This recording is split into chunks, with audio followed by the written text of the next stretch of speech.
আসসালামু আলাইকুম। আজ আমরা শুনব এক অত্যন্ত সুন্দর ও শিক্ষণীয় কাহিনী, যাকে আল্লাহ নিজেই বলেছেন আহসানুল কাসাস, সর্বশ্রেষ্ঠ কাহিনী। এটি হল হজরত ইউসুফ আলাইহিস সালামের জীবনী। শৈশব ও স্বপ্ন। হজরত ইউসুফ আলাইহিস সালাম ছিলেন হজরত ইয়াকুব আলাইহিস সালামের পুত্র। তিনি ছোটবেলায় একটি স্বপ্ন দেখেন, সূর্য, চাঁদ এবং 11টি নক্ষত্র তাকে সিজদা করছে। এই স্বপ্ন তিনি তার পিতা ইয়াকুব আলাইহিস সালামকে বললে তিনি বুঝতে পারেন তার ছেলে ভবিষ্যতে বড় মর্যাদার অধিকারী হবে। কিন্তু তিনি সতর্ক করেন এই স্বপ্ন ভাইদের না বলতে। ভাইদের হিংসা ও কূপে নিক্ষেপ। ইউসুফ আলাইহিস সালামের ভাইরা তাকে হিংসা করত, কারণ তাদের বাবা তাকে বেশি ভালোবাসতেন। তারা ষড়যন্ত্র করে তাকে একটি কূপে ফেলে দেয় এবং বাবাকে মিথ্যা বলে নেকড়ে খেয়ে ফেলেছে। কিন্তু ইয়াকুব আলাইহিস সালাম ধৈর্য ধারণ করেন।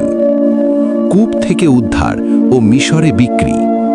একটি কাফেলা কূপ থেকে পানি তুলতে এসে ইউসুফ আলাইহিস সালামকে পায়। তারা তাকে তুলে নিয়ে যায় এবং মিশরে বিক্রি করে দেয়।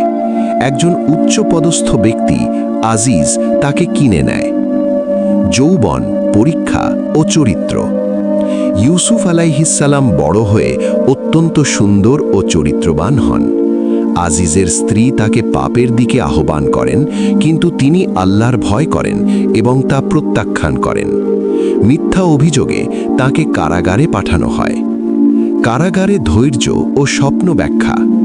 কারাগারে তিনি 2 বন্দীর স্বপ্নের ব্যাখ্যা দেন, যা পরে সত্য প্রমাণিত হয়। এতে তার জ্ঞান ও প্রজ্ঞা প্রকাশ পায়। বাদশার স্বপ্ন ও মুক্তি। মিশরের বাদশাহ এক অদ্ভুত স্বপ্ন দেখেন, কেউ তার ব্যাখ্যা দিতে পারে না। তখন ইউসুফ আলাইহিস সালাম তা ব্যাখ্যা করেন। 7 বছর ভালো ফলন, 7 বছর দুর্ভিক্ষ। তার ব্যাখ্যা সঠিক হওয়ায় তিনি কারাগার থেকে মুক্তি পান এবং উচ্চ পদে নিয়োগ পান। ক্ষমতা ও দায়িত্ব। ইউসুফ আলাইহিস সালাম দেশের খাদ্য ভাণ্ডারের দায়িত্ব পান। তিনি পরিকল্পনা করে দুর্ভিক্ষ মোকাবিলা করেন। ভাইদের সাথে পুনর্মিলন।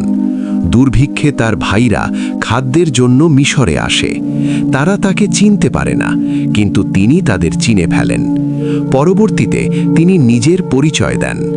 ভাইরা লজ্জিত হয়ে ক্ষমা চায় এবং ইউসুফ আলাইহিস সালাম তাদের ক্ষমা করে দেন।